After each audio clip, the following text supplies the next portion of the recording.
कम ये ध्यान में रखना चाहिए कि ये फेरी वाले आज नहीं बैठे, ये फेरी वाले कई सालों से हैं, और कोई अगर ईमानदारी से ये मेहनत करता है वहाँ पर बैठ के, ठीक है, जिस फेरी वाले की जगह अगर कोई बड़ी हुई है तो उसमें आप उसको कार्रवाई करो कि भाई आप छोटी जगह बनाओ, लोगों को चलने के लिए जगह भी दी जाए और फेरी वालों को बैठने भी दिया जाए। अगर फेरी वाले मोर्चा निकालते हैं अपने हक के लिए कि भाई हमारी आवाज को सुनो, तो किसी जात या धर्म के लिए नहीं, उसका अपना जो पेट के लिए जो काम करते हैं, पेट के लिए, अपने परिवार के लिए, उसके लिए वो मोर्चा निकालने वाले हैं, वो किसी के खिलाफ नहीं जा रहे हैं। इसलिए ऐसे फेरे वालों को कि भाई हम वहाँ दादागिरी करेंगे कि आप अगर मोर्चा निकालेंगे तो हम विरोध करेंगे, इस प्रकार की बातें न करते हुए उसका सोल्यूशन ढूंढना चाहिए। और जो इन्होंने कहा है कि भाई मराठी लोगों पे कार्रवाई होती है और उत्तर भारतीयों पे नहीं होती है, तो ऐसा कोई एविडेंस दिखाया जाए। मैंने के ईस्ट के अंदर मुझे 15 वार्ड की जानकारी है कि इस प्रकार की कोई घटना अंधेरी ईस्ट में नहीं है। मुंबई शहर की मुझे पूरी जानकारी नहीं है कि भाई किसी का जात देखने के बाद कार्रवाई होती है, ऐसा मुझे लगता नहीं है इस विषय को लेकर। जी, आपको लगता है कि यानी महाराष्ट्र नवनिर्माण सेना का ये रुख आपको गलत लगता है? नहीं, मेरा क्या कहना है, अगर सचमुच कोई प्रामाणिकता से मुंबई शहर को सुधारना चाहता है तो किसी जात धर्म के खिलाफ जाके नहीं हो सकता है। इसके लिए सारी पॉलिटिकल पार्टी वरिष्ठ लेवल पर चर्चा, कमिश्नर लेवल पर चर्चा, मुख्यमंत्री लेवल पर चर्चा करके इस चीज का सोल्यूशन निकालना चाहिए। इसमें आग में घी डालने का काम नहीं करना चाहिए। सुनील यादव जी, रोना तो यही है कि इस मामले में अगर सरकारी तंत्र उचित तरीके से काम करता तो ये नौबत ही नहीं आती, सड़कों पर फेरी वालों को उतरना ही नहीं पड़ता।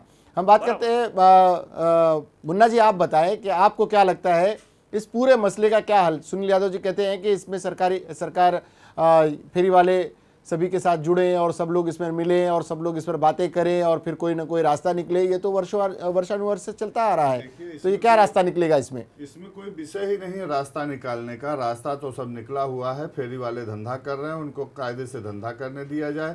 राजनेताओं का काम है राजनीति करना, वो अपना काम राजनीति कर रहे हैं।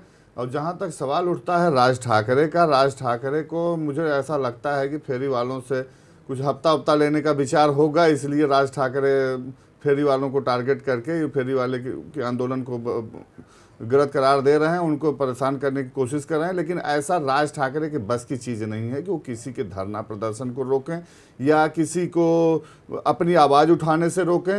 राज ठाकरे की मानसिकता पूरी तरह से उत्तर भारतीयों के खिलाफ, परप्रांतियों के खिलाफ, बिहारियों के खिलाफ एकदम बेकार हो चुकी है। अब आपको थोड़ा दिन पहले ले जाना चाहता हूं, जब दिल्ली में पूरा देश गैंग रेप की आलोचना कर रहा था, पूरे देश के लोग आंदोलित हो रहे थे, ऐसे व्यक्ति में राज ठाकरे का बयान आया कि बिहार के लोग, उनको सोते जागते उठते बैठते अगर कोई दिखता है तो उत्तर प्रदेश बिहार के लोग ही दिखते हैं और कोई दिखता नहीं है। तो ये वो भी बयान उन्होंने दिया, वो भी निंदापूर्ण था। जिस समय उनको देश के राजनेता, मैंने इसीलिए अभी थोड़ी देर पहले कहा कि मैं उनको राजनीतिक व्यक्ति नहीं मानता हूं, कि उन्होंने कहा जिस समय पूरा देश संविधान में फेरबदल की बात कर रहा है, कि लॉ एंड ऑर्डर को मजबूत बनाने के लिए बात कर रहा है, ऐसे में उनको क्या दिखाई पड़ा? सिर्फ बिहारी। तो राज ठाकरे को मुंबई शहर के अंदर महाराष्ट्र को अगर कुछ करना चाहते हैं तो सबसे पहले अपनी सोच को बदलें, अपने विचार को बदलें, सोच और विचार को बदल करके महाराष्ट्र के सच्चे डेवलपमेंट की बात करें, नौजवानों की सोच बदले, नौजवानों को ये भ्रमित कर रहे हैं। नौजवान हमारे साथ अखिल चित्रे नौजवान है, जुड़े हुए हैं महाराष्ट्र नवनिर्माण सेना से। अखिल चित्रे जी, आपको क्या लग रहा है कि जो भावनाएं भारतीय जनता पार्टी से जुड़े हुए सुनील यादव की है, जो एक राजनीतिक दल के साथ तो जुड़े हुए हैं, उत्तर भारतीय विकास परिषद के अध्यक्ष भी हैं, उत्तर भारतीयों के लिए काम करते हैं, ऐसे लोगों की अगर ये भावनाएं हैं कि राज ठाकरे जी का ये मानना और कि परप्रांतियों के खिलाफ उनका बार बार बोलना उनके भीतर एक उन्हें उद्वेलित करता है और एक अलग तरीके का उनका सोचना हो जाता है राज ठाकरे जी के बारे में। आप क्या सोचते हैं, क्या ये चीज़ें आपके दल के लिए लॉन्ग टर्म में नुकसानदेह होंगी या सचमुच इसका राजनीतिकरण हो जाएगा और वोटों का पोलराइजेशन होगा और परप्रांतीय और मराठी बनाम मराठी के मामले में आप लोग कहीं ना कहीं लाभ की स्थिति में होंगे? अखिल जी। जे बीजेपीचे माझे मित्र तिथे आले आहेत ते काय बोलले ते मला ऑडिओमुळे ऐकू आलं नाही, पण जसं तुम्ही मला सांगितलं की त्याने राजसाहेबांच्या विचाराशी सहमत नाहीये, नसतीलच ते, कारण त्यांच्या पक्षाची भूमिका वेगळी आहे. त्यांना पण वोट बँकची पॉलिटिक्स खेळावीच लागते. आता ते उत्तर भारतीय संघाचे अध्यक्ष आहेत जसे तुम्ही म्हणालात. सर्वप्रथम मी एक गोष्ट सांगेन, मुन्ना त्रिपाठी तिथे बसून आता बोलले. आता ते मुन्ना नाही, त्याच्या आधी सुनील यादव जे बोलले ते मी ऐकू शकलो नाही, पण जे मुन्ना त्रिपाठी आता बोलले की जे तिकडे काम हॉकर्स जे आहेत ते कायद्याने आपला व्यवसाय करत आहेत, तर ते कायद्याने नाही करत आहे. आधी त्यांनी ते लक्षात घ्यावं. जे हॉकर्स तिकडे बसतायत ना, जे पळत होते तिकडनं, ते कायद्याने करत नाहीये, ते इलिगली करतायत.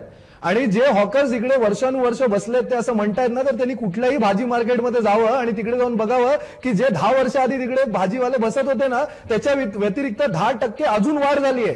तर हे भरभरून कुठून आलेत? अजून जे आहेत त्यांच्याबद्दल आमचं काही म्हणणं नाहीये. जे वर्षानुवर्ष इकडे राहत आहेत, उत्तर प्रदेश बिहारचे उत्तर भारतीय लोक इथे राहत आहेत, जे महाराष्ट्राच्या संस्कृतीशी एकरूप झाले, जे इकडेच त्यांचा व्यवसाय करतायत, त्यांचे मुलं बाळ इथेच जन्माला आले, त्यांच्याबद्दल आमचं काही म्हणणं नाहीये त्यांच्या व्यवसायाबद्दल. पण हे भरभरून जे तिकडनं येत आहेत ना उत्तर प्रदेश बिहारहून, ते कशासाठी येत आहेत? आणि इकडे जे भाजी मार्केटमध्ये एक्सेस आता एक्स्ट्रा भाजीवाले आणि फ्रूटवाले बसले आहेत, हे कुठून आलेत?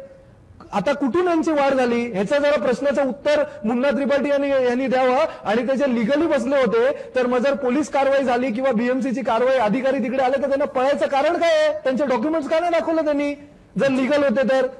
सगळ्यात आधी त्यांचा मी मुद्दाच खोडून काढतो की ते लिगलच नाहीये, ते इनलीगल हॉकर्स. जयशंकर जी, आप बताएं कि सीधे सीधे उनका आरोप है कि सचमुच अगर वो लीगल बैठ रहे हैं, उनके पास में सारे कुछ आधिकारिक प्रमाण पत्र उनके साथ में हैं, तो मुंबई महानगर पालिका की गाड़ी आई या पुलिस की गाड़ी आई, तो उनके भागने की जरूरत क्या है?